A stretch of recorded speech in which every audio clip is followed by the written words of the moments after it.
Bom dia, pessoal. Sextou em plena quarta-feira, amanhã feriadão, muita gente não trabalha, muita gente vai emendar com a sexta-feira. Nós aqui no ICL amanhã folgamos, na sexta-feira tem live aqui para informar você direitinho sobre tudo que está acontecendo, até porque, né, a situação do país não recomenda uma folga muito prolongada para jornalistas, né? Vocês viram o que aconteceu ontem, né? O mundo, de repente, virou de cabeça para baixo com a liquidação extrajudicial do Banco Master, que nos pegou a todos de surpresa aqui, embora já fosse algo esperado, porque a situação do banco era calamitosa e os envolvimentos, as implicações políticas das relações do presidente desse banco começaram a mostrar exatamente os caminhos da corrupção em vários governos brasileiros, tá? O caminho da corrupção. No Distrito Federal, há um inconformismo com a ação do governo local, porque houve uma injeção de 16 bilhões de reais nesse banco, quando já sabia que ele estava podre, que ele estava condenado, e a tentativa de compra, né, de uma instituição financeira falida para beneficiar o dono. O governador do Distrito Federal fez de conta que não era com ele. Nomeei agora um interventor aqui que era superintendente da Caixa, não sei o que estava acontecendo. Fica a pergunta, como é que um governador de um estado do tamanho do Distrito Federal não sabe da situação falimentar de um banco onde ele mandou botar 16 bilhões de reais? 16 bilhões de reais. Só para vocês terem uma ideia do que isso significa, o orçamento do Distrito Federal para saúde, educação saúde e educação no Distrito Federal é de 25 bilhões por ano. Portanto, o escândalo compromete mais de metade do orçamento. Saúde, educação e segurança, tá? Essas três rubricas do orçamento, elas consomem 25 bilhões por ano. O Banco Maca levou 16 bilhões, né?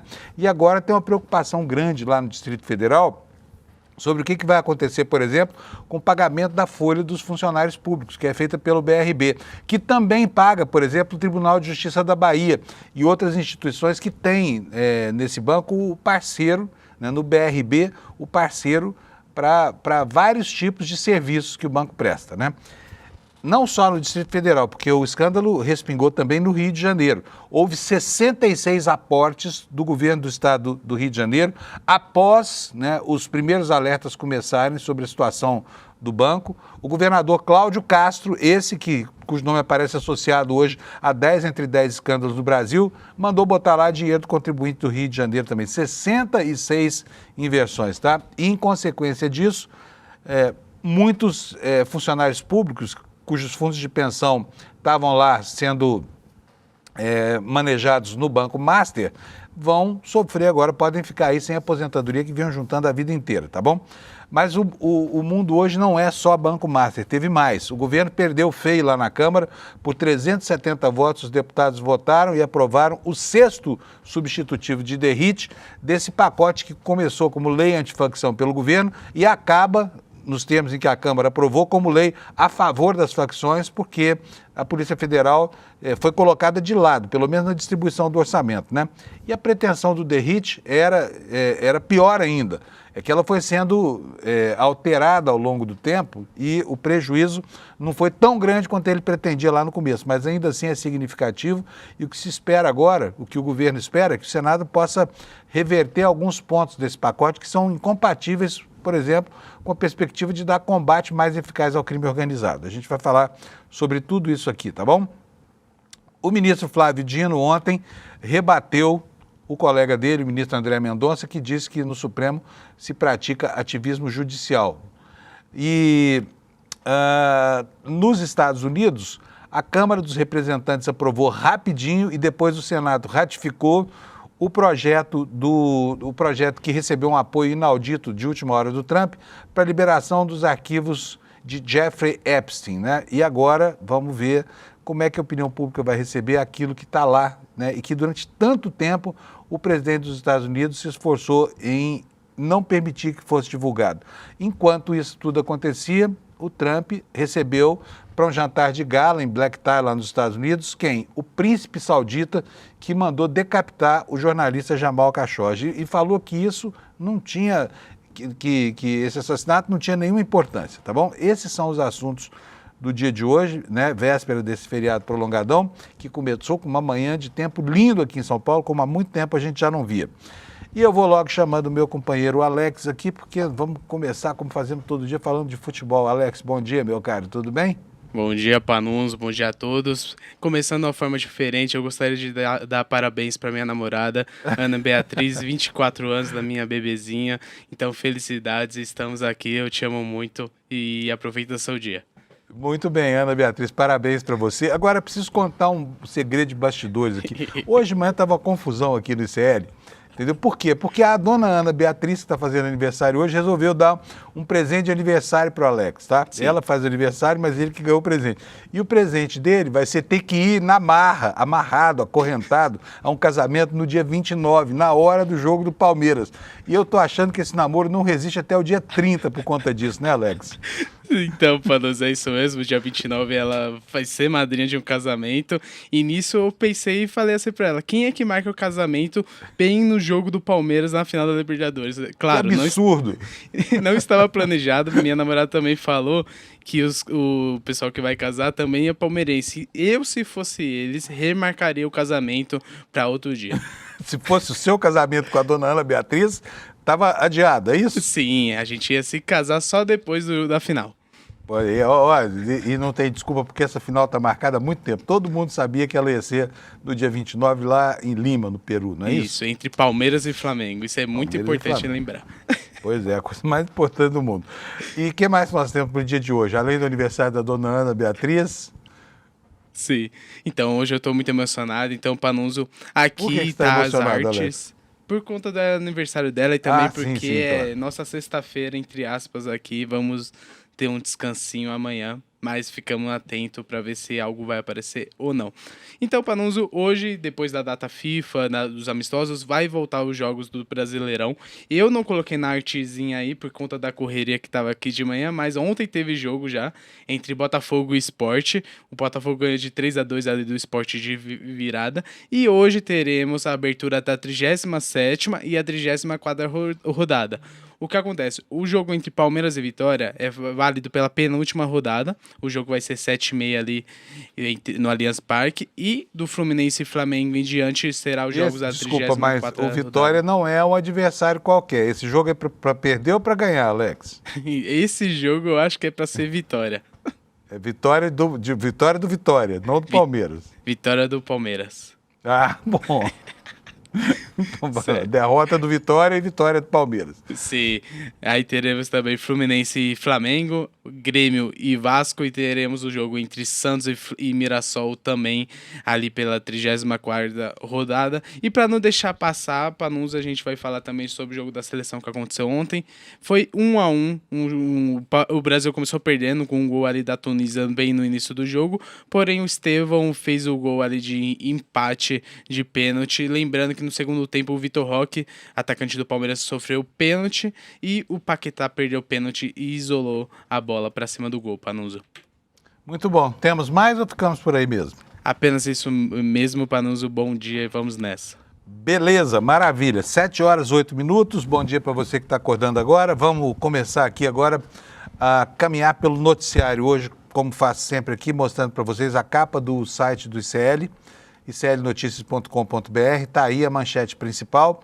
Ontem foi difícil aqui, tenho certeza que o Chico Alves, ontem, que é o nosso editor aqui do site, teve dificuldade para estabelecer com que manchete ele começaria o dia, porque são tantos assuntos, né? Uma semana que começou morna vai terminando quente pra caramba. Uma semana curta, porém intensa. E a manchete principal: Câmara aprova a 6ª versão do relatório de Derrite sob críticas do governo. Mudanças feitas pelo relator alteram a abordagem original do governo, o texto deixa de fora a equiparação ao terrorismo. A ideia de jirico, infelizmente, foi abandonada. Uma delas, né, porque outras permanecem nesse texto. Segundo destaque, dono do Banco Master é investigado por envolvimento em esquema financeiro do PCC, tá? Ninguém mais, ninguém menos do que isso, sabe? E, assim, as conexões políticas desse sujeito revelam também um caminho complicado trilhado por certos políticos brasileiros. Nós vamos falar sobre tudo isso daqui a pouquinho com o Lula Costa Pinto lá em Brasília, que está acompanhando esse caso e ontem deu uma aula para a gente aqui no Desperta sobre o que estava acontecendo, né? Enquanto isso, o deputado Armando Hollenberg protocolou lá em Brasília, e é o tema dessa manchete aqui, olha, dessa segunda manchete, pedido de CPI do Master protocolado na Câmara dos Deputados. É uma CPI que tem tudo para ser explosiva, tá? A Juliana da Alpiva está nos informando aqui que a Previdência do Rio de Janeiro, olha, a Previdência do Rio, dinheiro de aposentadoria, tá? A Previdência do Rio fez 16 aportes em 66 dias em fundos dessa espelunca contaminada chamada Banco Master, depois de ter sido alertada pelo Tribunal de Contas de que não deveria fazê-lo, tá? Daqui a pouquinho a gente vai detalhar tudo isso para vocês. Outros destaques, o Chavoso da USP, né, que é nosso amigo aqui do ICL, você está acostumado a vê-lo por aqui, teve suas contas desativadas pela Meta, tá? Ele fala que, ele reclama que para a extrema-direita brasileira e mundial, precisa de mandado judicial para tirar uma conta do ar. No caso dele, bastou só a implicância da Meta mesmo, tá? E são esses os destaques, né? Temos também um vídeo aqui no ICL com mais um episódio de racismo lá em Santa Catarina, tá? Com investigação policial. Então, são esses os destaques do dia de hoje. E eu vou agora dar para você a condição da meteorologia, porque tem muita gente esperando para saber como é que vai ser o feriado. E ontem a notícia não era boa aqui para o Sudeste e Centro-Oeste, mas hoje melhorou, tá? A previsão do tempo melhorou, como está na moda, né? São Pedro mandou um substitutivo para deixar o nosso feriado um pouquinho mais alegre. Mesmo assim, olha, vocês estão vendo aqui, olha, esse aqui é o mapa da previsão do tempo para agora de manhã. Antes vamos ver aqui os avisos meteorológicos, como é que estão no mapa. Nós temos aqui 2 avisos severos, né? Avisos de perigo. Um deles aqui no sul do Amazonas, entre o sul do Amazonas e o norte de Rondônia, essa faixa toda aqui, olha, que vai lá do Tocantins até a fronteira do Brasil com a Bolívia, alerta de chuvas intensas. E temos um outro alerta aqui de chuvas intensas aqui no interior de Minas Gerais. Todo o coração de Minas, a região do Quadrilátero, lá onde está a capital, né, o centro do estado, o sul, e também Rio de Janeiro e Espírito Santo nesse alerta, que também está sobre o estado de São Paulo, alerta de tempestade. Vamos ver o que é isso aqui? Vamos lá. Olha só, chuva de entre 30 e 60 milímetros de uma vez só, somando até 100 milímetros por dia, com ventos intensos que podem chegar a 100 km por hora, tem possibilidade de queda de granizo, risco de corte de energia, estragos em plantações, queda de árvore e alagamentos, tá? É a previsão do INMET para essa região toda aqui de Minas Gerais, São Paulo, Rio de Janeiro e Espírito Santo. E agora, pessoal, vamos ver aqui as temperaturas, como é que ficam, né? Como eu falei, hoje foi amanhã, estava friozinho, temperatura estava 16 graus na hora que eu saí da cama, às 4 horas da manhã, e hoje ela vai chegar a 26 graus aqui em São Paulo. Mas vamos conversar, como eu faço todo dia, aqui pelo sul. Porto Alegre hoje terá um dia de sol, máxima de 27 graus, dia começando com 15. Em Florianópolis, a temperatura vai a 24, pode ter chuva hoje, pancadas de chuva. Em Curitiba, temperatura máxima de 24 graus, com madrugada que chegou a 13. 26 graus de máxima em São Paulo, no Rio de Janeiro, 28. Em Vitória, 29 graus Celsius. Em Belo Horizonte, 29 graus, nuvens, pancadas isoladas de chuva, tá? Essa é a previsão, então, para o sul e para o sudeste. Vamos agora para o centro-oeste. Em Campo Grande, poucas nuvens, dia claro, 29 graus de máxima. Em Goiânia, 31 graus, nuvens no céu. Em Brasília, também nuvens, mas não fala em chuva a previsão, máxima de 29 graus, portanto, dia quente.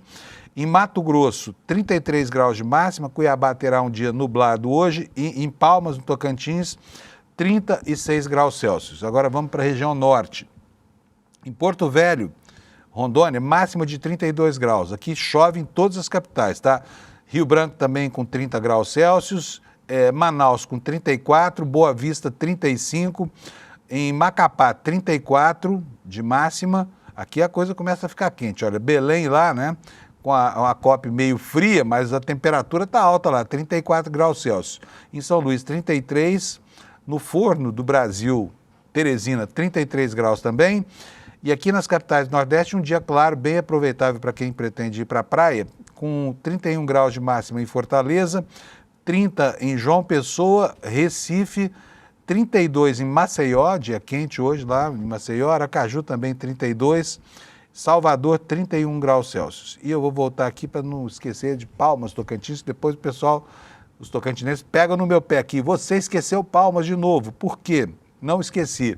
36 graus de temperatura máxima.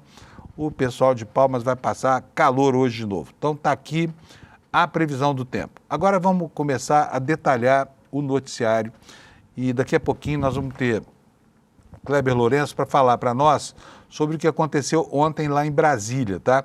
E o que aconteceu ontem lá em Brasília foi aquilo que se previa. Por 370 votos, a oposição conseguiu fustigar o governo, aprovando, como você vai ver aí na sua tela, a sexta versão do relatório do DERIT, né? Apesar das críticas que foram feitas, né, a todas as versões desse sujeito que se apropriou da proposta do governo para tentar lacrar para o governador Tarcísio de Freitas, né, o rótulo de beneméritos da segurança brasileira. Vocês viram a confusão que foi isso tudo, né, até a aprovação, e a novela não terminou, tá? O que nos conta aqui o site do ICL? A Câmara aprovou o texto base do projeto de lei antifacção. A proposta enviada pelo governo federal em outubro foi modificado ao longo de 6 versões de um substitutivo elaborado pelo relator, que foi o deputado Guilherme Derrite, que deixou a Secretaria de Segurança do Estado de São Paulo para ir lá defender a bandeira da segurança para que ela permanecesse na mão da direita, né? E a aprovação se deu por 370 votos a favor, 110 contrários e 3 abstenções. O projeto buscava modernizar o arcabouço jurídico lá na origem, né? E dar armas para que os governos enfrentem o crime organizado. Durante a tramitação, porém, o relator optou por transformar o texto em uma nova proposta, né, voltada para organizações criminosas consideradas ultraviolentas, alterando a abordagem inicial. Uma decisão que, segundo a matéria no site do ICL, incomodou o governo. Houve críticas ao presidente da Câmara, Hugo Mota.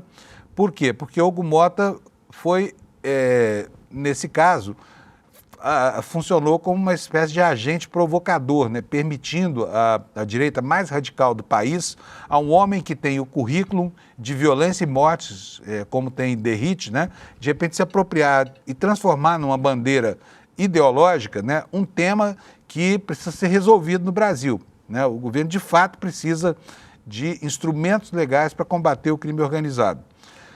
A nossa matéria ressalta que a sessão foi marcada por divergências sobre o conteúdo final do texto, pois parte dos parlamentares defendia a retomada integral da proposta enviada pelo Executivo, enquanto outros elogiaram o endurecimento da legislação contra o crime organizado.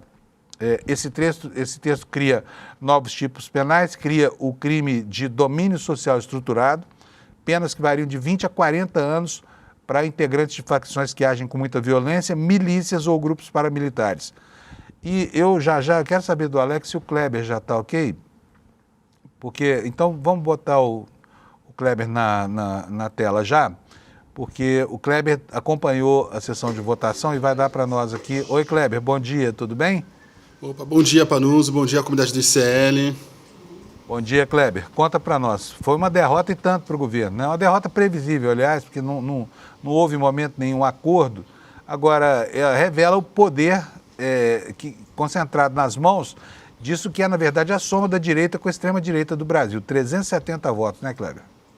Isso, na verdade, foi uma derrota para o Brasil e para o combate ao crime organizado, né, Panunzio? O texto ele mantém várias bagunças ali em questão de jurisdição, em questão de quem recebe bens apreendidos, desfinancia a Polícia Federal e cria uma verdadeira bagunça jurídica com esse nova figura do crime organizado, ultraviolento e esse monte de confusões. E aí, Panunzio, além disso, mais uma vez a Câmara manda um projeto para o Senado ter que arrumar. Desde a semana passada eu venho noticiando que senadores, como por exemplo Renan Calheiros e até mesmo Otto Alencar, já se articulam e conversam sobre a possibilidade de retomar o texto original do governo, que passou pela discussão de especialistas técnicos da pasta, passou meses ali em análise e avaliação, enquanto o texto do Derrite foram 6 relatórios em 10 dias, mostrando ali o tamanho da confusão desse texto. E é importante apontar também, Panunzio, que o próprio presidente Lula ontem entrou na jogada através do José Guimarães, líder do governo na Câmara, que estava conversando com líderes e em alguns momentos Lula chegou a ligar para o José Guimarães e pedir que ele passasse o telefone para os líderes com quem ele estava conversando, explicando quão era importante barrar as alterações feitas pelo DERIT. Ô Kleber, o que mudou nessa sexta versão? Porque as mudanças da terceira em diante foram mudanças cosméticas, não havia grandes coisas ali. O importante disso mesmo foi lá na frente, na sua primeira mudança de posição, o DERIT desistiu daquela história de taxar como organizações terroristas as facções do crime organizado do Brasil. Mas logo depois ficou mais ou menos a mesma coisa, né? Ele criou o tal do Fundeco, que é um fundo que vai receber que vai receber os bens apreendidos e vai distribuir. Agora muda o critério de distribuição, é isso? Em relação ao que é hoje. Nesse critério de distribuição, mais uma vez tem a partilha. Casos que forem de amplitude estadual, os fundos vão só para as polícias estaduais e apenas em casos específicos os fundos vão para a Polícia Federal. Ou seja, como eu falei no começo, ele está descapitalizando a Polícia Federal. Por quê, hein, Kleber? Olha, é a pergunta que todos se fazem desde o primeiro relatório. A quem interessa prejudicar o trabalho da Polícia Federal, enfraquecer a Polícia Federal e criar uma verdadeira bagunça jurídica que pode afetar, inclusive, julgamentos já em andamento.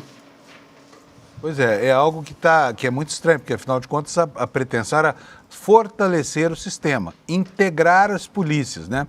Aumentar a colaboração, mas não foi o que se viu. Ao final do projeto DERIT, a Polícia Federal sai muito privada de fontes de financiamento importantes para que ela mantenha. Agora, o curioso é que isso aconteceu no dia em que a Polícia Federal desbaratou a quadrilha do Banco Master, né? Talvez haja uma relação até entre uma coisa e outra, ou não? Olha, é difícil afirmar qual é a relação disso. O que a gente vê ao longo dos últimos meses, Panunzio, é um notório esforço de dificultar investigações da Polícia Federal contra parlamentares, sejam eles deputados ou senadores, e em diversos casos, desde envolvimento com o crime organizado até o caso das emendas e agora também essa questão do Banco Master. Falava-se em Brasília, inclusive, que o Banco Master tinha sua própria bancada no Congresso Nacional. Pois é. Agora, ainda sobre esse projeto, eu quero falar aqui sobre um detalhe especificamente que ficou muito mal parado. É o seguinte, desde 2019, que quando é decretado o perdimento de bens apreendidos com, por exemplo, traficantes de drogas ou facções, esses bens podem ser liquidados, podem ser leiloados e o dinheiro arrecadado vai financiar ações contra o crime organizado. Hoje, a distribuição desse recurso é feita pelo tipo penal. Então, se o tipo penal é de um crime federal investigado pela Polícia Federal, o dinheiro vai para a Polícia Federal. Se o crime é um crime estadual, o dinheiro vai para a Polícia Estadual. Mas o DERIT transformou isso da seguinte maneira. Quem faz a investigação, o titular da investigação, é que leva o dinheiro desses bens arrecadados. Não é isso, Kleber? Agora, o que mais importante de tudo é o seguinte, desde 2019, a perda desses bens, o perdimento dos bens pode ser decretado antes do trânsito em julgado. Por quê? Porque até aqui, antes de 2019, quando, por exemplo, um avião era apreendido com um traficante, o processo demorava anos. E até que o perdimento fosse finalizado, depois do processo concluído, a aeronave muitas vezes perdia completamente a sua função. Por quê? Ela era carcomida pelo tempo, né, Kleber? Agora não. Agora, de novo, o DERIT fez com que tem que se aguardar o trânsito em julgado. Quer dizer, muda aquilo que se conseguiu a partir de 2019, que vinha funcionando, para dificultar o perdimento de bens apreendidos com criminosos. Realmente não dá para entender qual é a pretensão do DERIT. Se é outro projeto a favor do crime organizado, como foi, por exemplo, o PL da bandidagem, ou se isso era realmente um projeto para dotar o país de ferramentas para combater o crime organizado, né, Kleber? Exatamente. Ontem, durante a entrevista no N1, a gente conversou com o secretário de Assuntos Legislativos do Ministério da Justiça, o Marivaldo Pereira, e eu, falando com ele na entrevista, bati nesse ponto também, de que o texto do DERIT, seja ele a quinta ou a sexta versão, dificultam a apreensão de bens. Então, veja, é mais um empecilho ao combate ao crime organizado. O que vai acontecer, Panunzio, é que esse texto vai para o Senado e, mais uma vez, o Hugo Motta vai criar um embaraço para a Câmara dos Deputados e para os deputados. Isso todos eles, seja de esquerda, de direita, a sociedade vai acabar colocando a Câmara num balaio só. E o Senado vai ficar ali como uma casa mais madura, mais séria e mais preocupada com os problemas do país. Uma sinalização, por exemplo, importante em relação a isso é que o Senado já indicou o senador Alessandro Vieira como relator desse projeto na Casa. E ele já tem uma fama de ser um parlamentar mais técnico, pouco estridente, de fala mais contida. E isso já é uma articulação do próprio Davi Alcolumbre para, mais uma vez, colocar a pecha da Câmara dos Deputados de a casa da baderna, a casa da bagunça. E que fique claro também, Davi Alcolumbre está usando apenas as próprias atitudes da Câmara dos Deputados contra a própria Câmara dos Deputados e o próprio Hugo Motta, que é preciso ficar muito claro quando a gente fala desse assunto do PL antifacção, que quem promoveu essa bagunça toda, 6 textos diferentes, idas e vindas, foi o próprio Hugo Motta. Apesar de todos os alertas, ele seguiu insistindo na indicação de Guilherme Derrite como relator de um processo e de um projeto extremamente importante a um deputado de primeira viagem, ao segundo mandato do Guilherme Derrite, levando em consideração que ele não exerceu o segundo, ele já virou secretário de Segurança Pública em São Paulo. Ele não foi também um parlamentar muito relevante, apesar de ter sido em breve momento líder do governo Bolsonaro, não apresentou e não trabalhou pautas importantes ou discussões importantes da sua passagem na Câmara. Olha, o senador Alessandro Vieira está prestigiado, né? Porque foi, enfim, a confirmação dele na relatoria desse projeto coloca nas mãos dele uma definição muito importante. Quem é o Alessandro Vieira? O Alessandro Vieira é professor de Direito, foi delegado da Polícia Civil, né? Ele é um policial e ele é um parlamentar que transita ali na centro-direita, mas não é considerado um inimigo do bom senso do Congresso, que é bom, né? Então, quer dizer, a escolha dele e do Contarato também, né? Para tocar a discussão desses assuntos lá no Senado, é uma coisa que pode deixar a gente mais tranquilo, porque realmente vai ser preciso fazer uma reforma nessa decisão da Câmara, né? E outra vez nós tivemos o mesmo comportamento, como muito bem lembrou o Kleber aí, que é esse comportamento de um Congresso que está mais preocupado em defender os seus da ação da polícia do que propriamente defender o cidadão brasileiro do crime organizado. Não é isso, Kleber? Exatamente. É essa imagem que vai acabar passando a Câmara dos Deputados para toda a sociedade. Mais uma vez, é toda uma agenda ao longo dos últimos meses que trabalhou especificamente para conseguir, tentar ajudar os parlamentares a fugirem de investigações da polícia. E agora, no caso do PL antifacção, inclusive ajudar faccionados a fugirem das consequências da justiça. Muito bom, Kleber, tá ótimo. Beleza, obrigado para você, bom dia, né? E bom feriado, se a gente falar mais, porque amanhã é day off aqui no ICL. Sim, tchau. Só um ponto importante, Panunzio, que ontem eu conversei com o Marivaldo Pereira também sobre a 5ª versão do texto, e ele foi muito claro sobre isso. Kleber, esse texto beneficia o crime organizado. Acho que vale a gente ficar com essa observação do secretário Marivaldo. Muito bom. Quer dizer, muito bom, não muito ruim, né? Valeu, mas é isso, Panunzio. Obrigado à audiência do CL e um bom feriado a todos. Para nós. Tchau, tchau, Kleber. Tchau, tchau. Gente, vamos falar agora do escândalo do dia, Banco Master, né? O Banco Master criou uma master confusão no Brasil, favas contadas, porque quando o assunto, né, a liquidez de um banco passa da editoria de economia para a editoria da política, é sinal de que algo está acontecendo no horizonte, tá? O que aconteceu foi o seguinte: esse banco vinha em situação muito complicada, mesmo pré-falimentar, como se viu, e o Vorcaro, que é um empresário muito articulado politicamente, acabou envolvendo, né, o poder público, para tentar salvar lá o seu butim. Por quê? Ele, banqueiro irresponsável, pagava para trazer dinheiro para o seu banco taxas que iam até 150% do CDI, que é o que os bancos pagam uns aos outros para tomar dinheiro do fechamento do expediente bancário.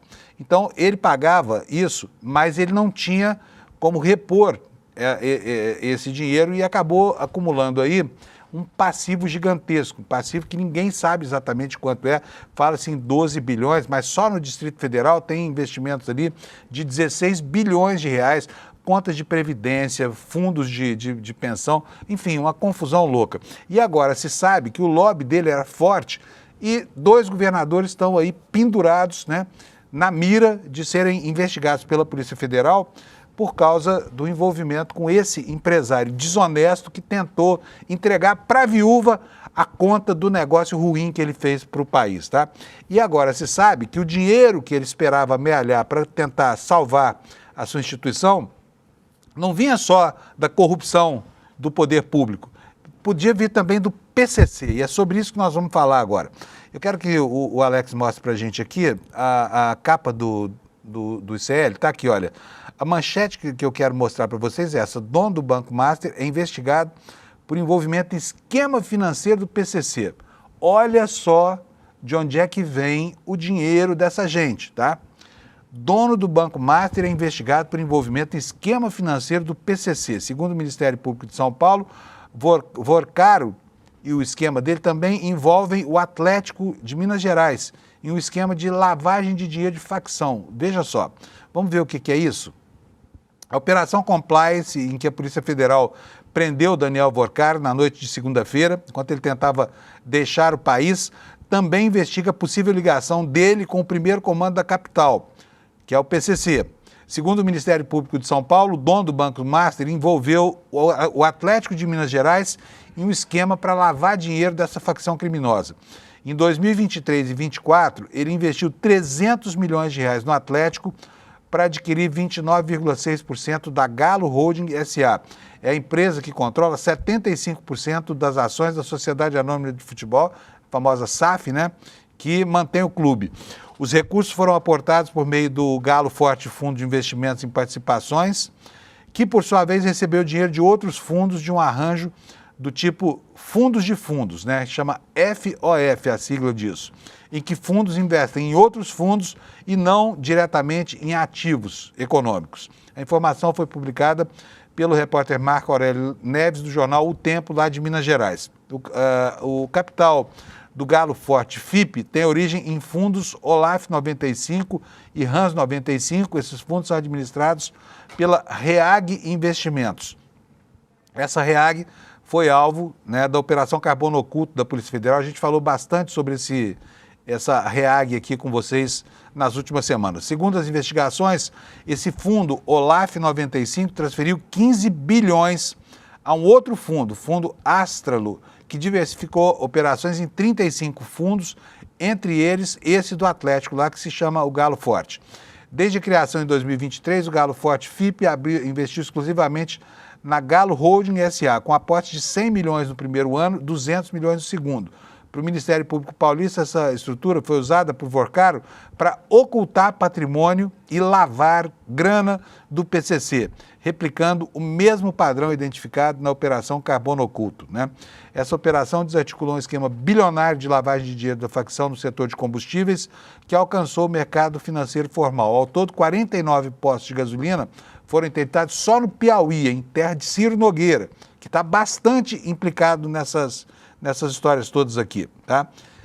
Segundo a Secretaria de Segurança Pública do Piauí, as irregularidades começaram a ser percebidas em 2023, depois da compra da rede de postos HD por investigados desse esquema de lavagem de dinheiro do PCC. Pergunta ao Alex se o Lula já está por aí. Então vamos botar o Lula na tela, porque o Lula é o nosso mestre aqui de Banco Master. Bom dia, Lula. Tudo bem, Lula? Bom dia, Fábio. Como estamos? O dia começou cedo aqui com as fontes, entendeu? Opa, tirando então, gente da cama, né? Em razão... Pois não, acho que as pessoas nem dormiram. Alguns deles nem dormiram. Tem gente tomando Rivotril de balde aí em Brasília, né, Lula? Exatamente. Ô, Lula, deixa eu começar. Eu vou fazer uma perguntinha aqui para você. É o seguinte, era favas contadas. Todo mundo sabia que esse banco estava quebrado. Aí o governo do Distrito Federal manda botar 16 bilhões de reais, inclusive de fundos de pensão lá do Distrito Federal, nessa espelunca que todo mundo sabia que ia quebrar. O governo do Distrito Federal, ao mesmo tempo em que a situação do banco se agrava, tenta defender, inclusive depois que ela foi barrada pela via judicial, a aquisição do capital desse banco pelo BRB. Qual é a do governador Ibanez? Queria saber de você. Ele disse que não sabia de nada. Como pode o governo do Distrito Federal aplicar mais de metade dos recursos da saúde, segurança e educação nessa espelunca e dizer que não sabia de nada? Ô, Fábio, não é apenas o governo aplicar essas verbas no BRB. É ele ter, ao longo dos 7 anos, né, de mandato que ele já tem, ele ter usado o BRB como o instrumento de projeção, né, de todas as pautas, né, dele como governador. E também de ter espraiado um poder de operação financeira para estados como Tocantins, Goiás, aqui em torno do Distrito Federal, porque ele que operava, né, e segue operando pelo BRB as folhas de pagamento desses governos estaduais e trabalha com as aplicações financeiras dos fundos de previdência que agora estão em investigação. Mas deixa eu te contar aqui uma coisa que a fiscalização, a investigação está começando a colocar luz sobre o que acontecia em relação à relação BRB-Master, né? O Master, o Daniel Vorcaro, tinha construído um contrato, uma forma, né, de atuação dentro do BRB que era absolutamente sui generis. Ele estava fingindo que o BRB iria comprar o Banco Master, mas no texto que estava sendo discutido, e tem registros desse texto dentro do BRB, e isso foi pego na fiscalização de ontem, tem registros desse texto que mostram que, na verdade, o Vorcaro estava construindo um mapa do caminho muito engenhoso para que, no fim das contas, depois de 2, 3 anos de ele ter entrado, né, no BRB, ele ficar com o controle do BRB. Então, ele estava arrumando uma forma de ele comprar o BRB no lugar de ele ser comprado pelo BRB. Porque na negociação se estabelecia que o BRB criaria um segundo banco, um banco espelho, que se chamaria inicialmente BRB Participações, que conteria o Daniel Vorcaro como integrante do conselho desse BRB Participações, podendo chegar a presidi-lo, e que esse BRB Participações teria assento no conselho do BRB.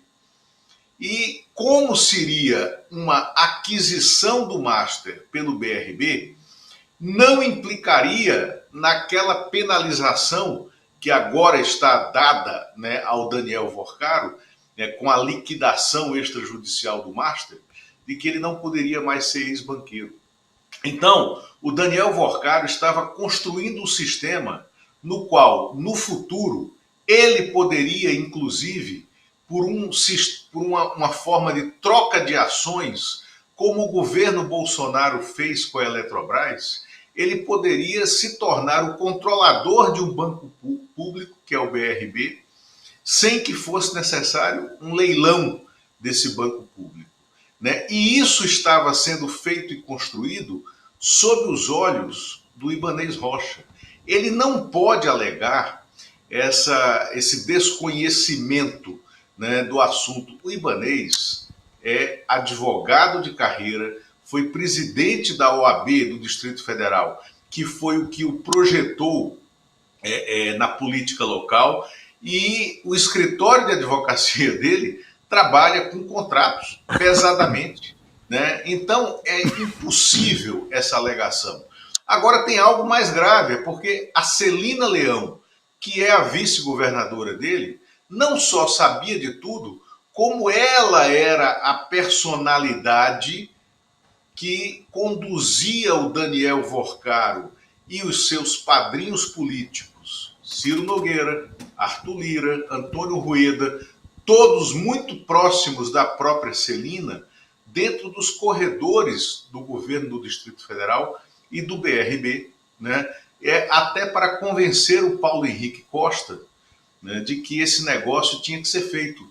Lembremos mais uma vez, o Paulo Henrique Costa, que está dando todos os sinais, é o ex-presidente, presidente afastado do BRB, que está voltando dos Estados Unidos, ele está dando todos os sinais para os seus advogados e para os seus amigos privados de que topa falar para contar qual foi o caminho dessa proposta do Master dentro do BRB. E eu sei que você ouviu há pouco o Chico Vigilante, né? Tem uma CPI do Distrito Federal, da Câmara Legislativa já pedida. Eu começaria essa CPI chamando o Paulo Henrique Costa, que é um tema supostamente local, é um tema nacional, mas é um tema supostamente local, para sentar na cadeira de depoente, né, e começaria a CPI pedindo que o Paulo Henrique Costa contasse a história da relação Master-BRB. Agora tem mais um dado aqui federal, que acabaram de me passar. Primeiro que o Gabriel Galípolo, né, presidente do Banco Central, que foi quem resistiu desde lá atrás, ainda quando era diretor do Banco Central, né, da administração do Roberto Campos Neto, ele já resistia, né, a esse assédio do Daniel Worcaro dentro do Banco Central. E essa operação de ontem só saiu pela insistência do Gabriel Galípolo de manter a rigidez do sistema financeiro. Agora, lá dentro do Banco Central, há uma disputa interna de espaço, né, entre o diretor de fiscalização do Banco Central, que é o Ailton Aquino dos Santos, que inclusive entrou no Banco Central no mesmo dia, né, e na mesma sabatina do Galípolo. O Ailton de Aquino dos Santos, que é funcionário de carreira do Banco Central e diretor de fiscalização, ele teve uma reunião remota, por videoconferência, na segunda-feira à tarde, entre 1h30 da tarde e 2h10 da tarde, com o Daniel Worcaro, que essa reunião foi mantida, foi uma reunião gravada. O conjunto de diretores do Banco Central só soube dessa reunião depois que ela ocorreu, mas ela estava na agenda. Nessa reunião, o Daniel Worcaro não comunicou na segunda-feira, né, que estava vendendo, entre aspas, o seu banco para a Fictor Holding, né? Surpreendeu então o Banco Central com essa informação, mas ela servia até aquele momento para aplacar a gana de investigação do Banco Central frente ao Master. Só que há uma resistência muito grande ao sistema do Banco Master dentro do Banco Central, que é uma resistência mantida pelo diretor de organização do sistema financeiro, né, que é uma diretoria do Banco Central, o diretor Renato Gomes, a quem o Worcaro considera o seu grande adversário interno. E nesse momento o Galípolo está sendo muito elogiado, né, pela corporação interna do Banco Central por ter se mantido ao lado das dúvidas que o diretor Renato Gomes colocou nas operações do Banco Master. Porque foram essas dúvidas e a entrega desse relatório de fiscalização para o Ministério Público que levaram a essa ação de ontem. Bom, vamos começar a repercussão política. Nós temos que falar também sobre o Cláudio Castro, né? Todo mundo que a gente está acostumado a ver em tudo quanto é escândalo do Brasil está implicado nessa história toda, vocês já vão saber por quê. Mas eu vou começar pela repercussão institucional. Ontem, o deputado Armando Hollenberg, lá em Brasília, pediu a instalação disso que o Lula já falou que é uma CPI, né? Rodrigo Hollenberg. Rodrigo Hollenberg. O Rodrigo Hollenberg pediu a instalação dessa CPI Vamos ver agora um trechinho da fala dele, do discurso na tribuna ontem, dizendo quais as razões que o levam a politizar, né, a criar uma investigação parlamentar dentro do âmbito do Congresso Nacional. Roda para nós, Alex, por favor. O Superior Tribunal de Justiça precisa decretar a prisão do governador do Distrito Federal. O governador do Distrito Federal precisa ser afastado do governo, como foi no 8 de janeiro. O governador do Distrito Federal era o padrinho dessa operação. Defendeu com unhas e dentes a compra desse Banco Master, mesmo antes, mesmo depois do Banco Central negar a compra. O governador Ibanez disse que ia insistir na compra desse Banco Master. O governador Ibanez precisa dizer à população do Distrito Federal por que queria comprar tanto o Banco Master. Qual é a relação do Banco Master com o crime organizado? A coisa está esquentando lá em Brasília. Como dizem lá os matogrossenses, está fedendo chifre queimado lá em Brasília.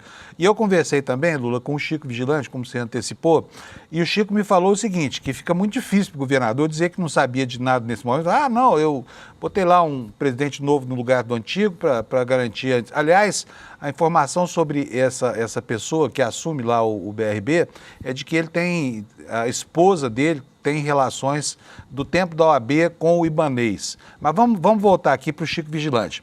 O Chico Vigilante falou, cansamos de avisar o governador dos problemas que iam acontecer quando começou a se ventilar essa história da venda do Master para o BRB. Vamos ver a primeira fala do Chico Vigilante. Roda para nós, Alex, por favor. Nós, na época, fiz vários pronunciamentos aqui dizendo do risco, procuramos o Banco Central, estivemos com o Galípolo, quando ele nos prometeu que colocaria os melhores auditores do Banco Central para investigar esse negócio. Nós encaminhamos a denúncia para o Ministério Público Federal, ao Tribunal de Contas do Distrito Federal e ao CAD.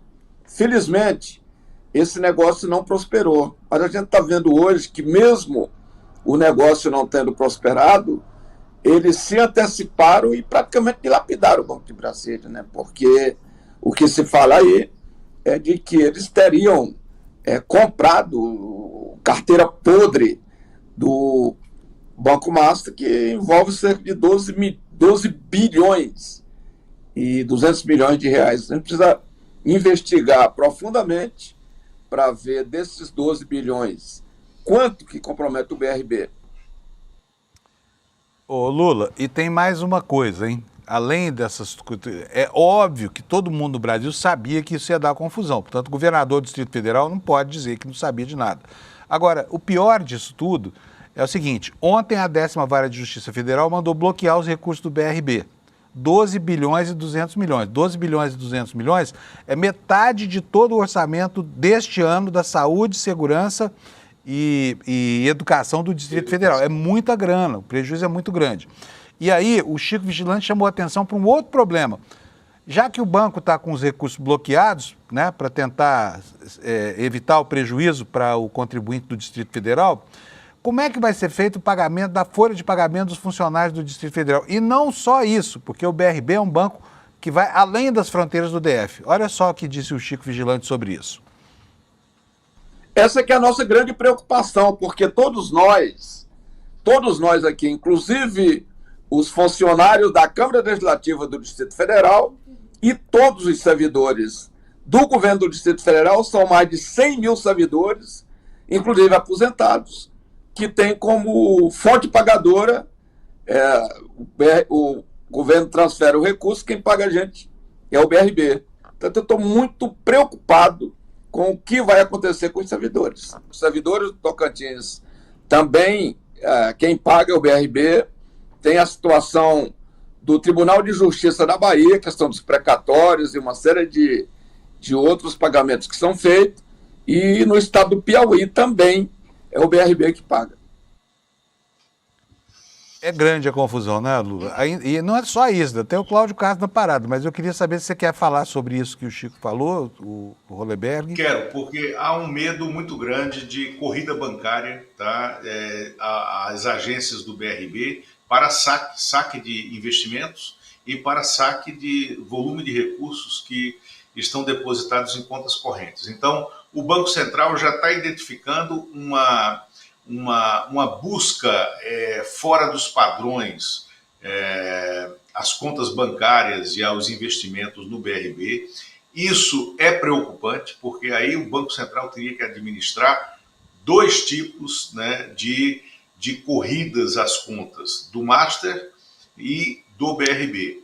E o Fundo Garantidor de Crédito, o Master sozinho ficará com algo entre 50% e 60% do volume de recursos, que é de 120 bilhões, eu acho, lá hoje de liquidez que o FGC tem.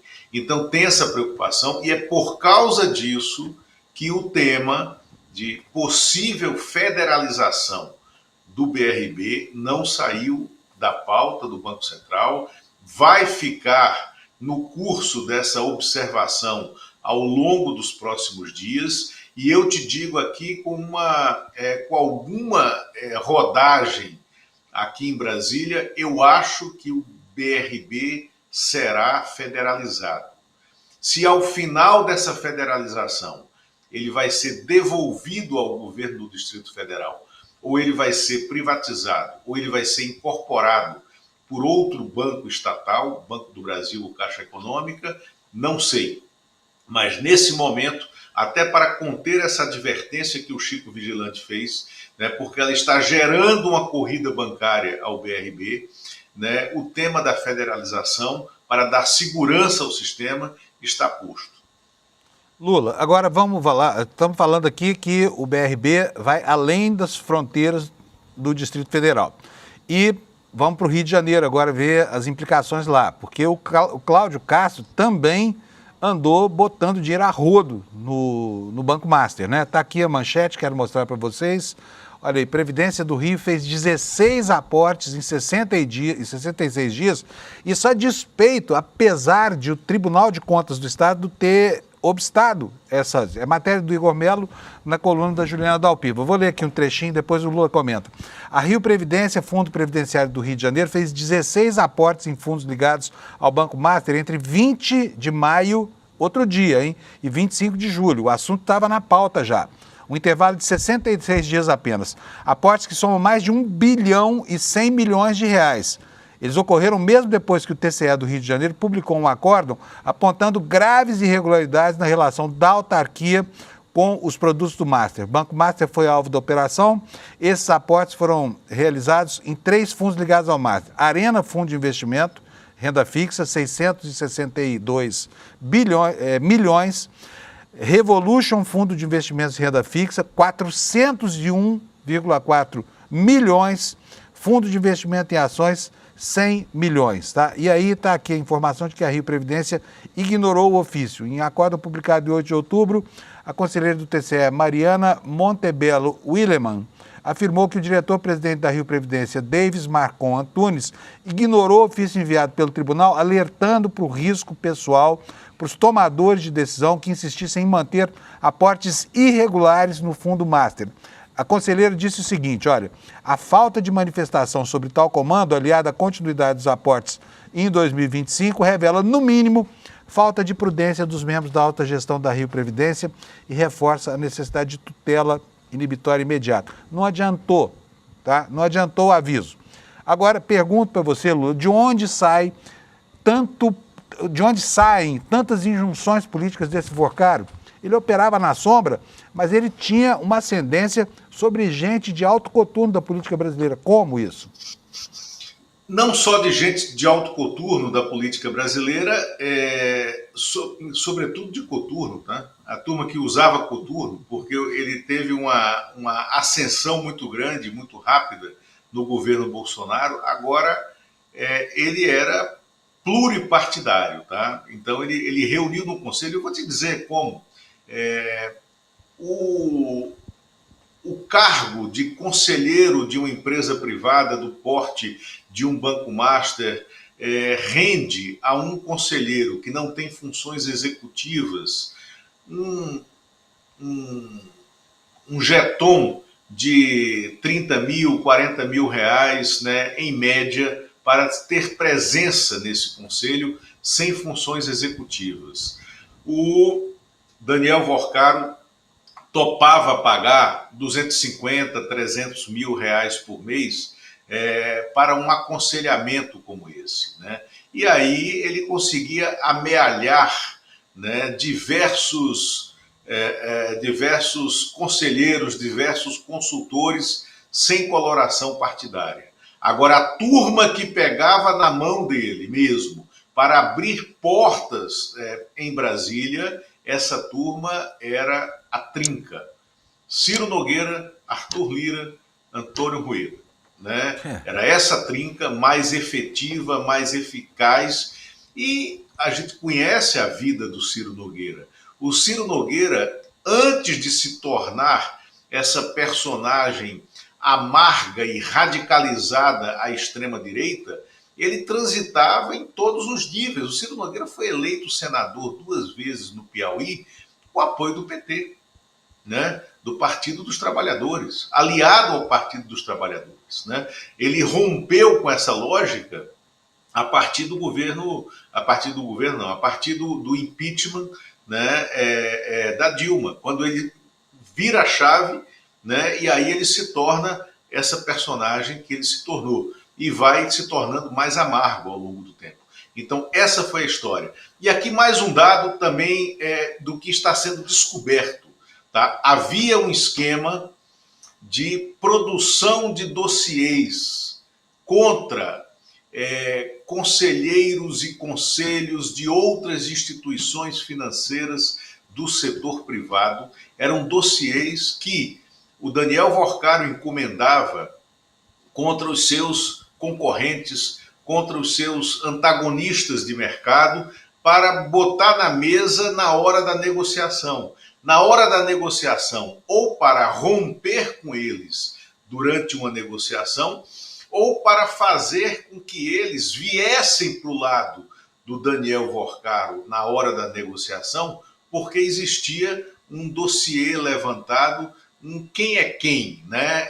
Uma colocação de cartas na mesa sobre esses conselheiros de bancos privados, né? Então, a produção desses dossiês, ela já tem rastros dela levantados pela fiscalização e é muito possível, muito provável que o Ministério Público e a Polícia Federal cheguem a essa produção de dossiês que existia e que atingia grandes nomes do mercado financeiro privado. Valeu, brigadíssimo. É uma pena não ter mais tempo aqui, mas nós temos vários programas na grade do ICL, né, para informar com profundidade as pessoas sobre esse escandaloso caso do Banco Master. Um abração para você, bom feriado, viu, Lula? Abraço, obrigado, Fábio. Valeu, gente. Que aula que o Lula dá pra gente aqui, né? Eu tenho ainda 3 minutinhos aqui e eu preciso passar com você os temas que a gente não conseguiu, porque a gente se aprofundou na discussão aqui do problema do Banco Master, né? Vou ler aqui rapidinho para você. Olha só, quem está esperando prisão do Bolsonaro para este fim de semana, pode tirar o cavalo da chuva, não vai acontecer, tá? No mínimo na semana que vem. E aí tá o grupo dos direitos humanos da extrema-direita. Eu acho engraçado falar isso, né? Damares Alves falando de direitos humanos, vai visitar presídio pela primeira vez na vida, mas estão aí fazendo as visitas aí e não tem prisão do Bolsonaro nesse feriado, tá? Esqueça, isso deve acontecer só depois, na próxima semana, se tanto. Enquanto isso, lá nos Estados Unidos, olha, a Câmara, aí está em inglês, mas olha, a manchete diz o seguinte: a Câmara aprova com ampla maioria, né, a liberação dos arquivos do Jeffrey Epstein. Depois o Senado também aprovou, então ficou decidido agora. Vamos ver o que vai acontecer. Só quero dizer para vocês que tudo isso que houve lá nos Estados Unidos não precisava de autorização nenhuma do Congresso. Se o Trump quisesse, mandaria o Departamento de Justiça liberar esses arquivos e colocaria fim a isso, tá? É isso, vem aí o N1, eu quero agradecer a sua audiência e convidar você mais uma vez para que você faça a sua inscrição aqui para assistir a aula magna no lançamento da pós-graduação do ICL, a segunda pós-graduação, agora sobre a teoria crítica da Escola de Frankfurt, a teoria crítica da sociedade, tá? O Gessé está pilotando esse curso, terá os melhores mestres do mundo e eu tenho certeza absoluta de que nós seremos colegas nessa pós que vai aumentar e muito o nosso panorama intelectual, tá bom? É só você vir aqui, deixar aqui o seu nome, o seu e-mail no despertacl.com.br, despertacl.com.br, e você deixa aí seu e-mail e você vai ganhar o convite para assistir a aula magna de lançamento dessa segunda pós aqui do ICL, tá bom? É assim que a gente financia, inclusive, o jornalismo que você recebe, esse jornalismo livre de qualquer tipo de comprometimento, livre de amarras, livre de ordens insensatas, livre de estudo, que só aqui no ICL que você encontra, tá? Bom feriado para você, a gente se encontra na sexta-feira no N1 e muito obrigado pela sua audiência. Tchau! Nenhum saber é neutro. Nem a música que a gente ouve, nem as notícias que lemos, nem as teorias que estudamos. Tudo traz uma visão de mundo e quase sempre essa visão depende de quem já está no poder. A teoria crítica surgiu para mostrar essas ideologias disfarçadas de verdade. Na nova pós do ICL, você vai aprender a enxergar essas formas escondidas de dominação e usar o conhecimento como ferramenta de libertação. Dia 27 de novembro, uma quinta-feira, 8 da noite. Lançamento oficial da nova pós-ICL, com condições especiais para quem estiver presente.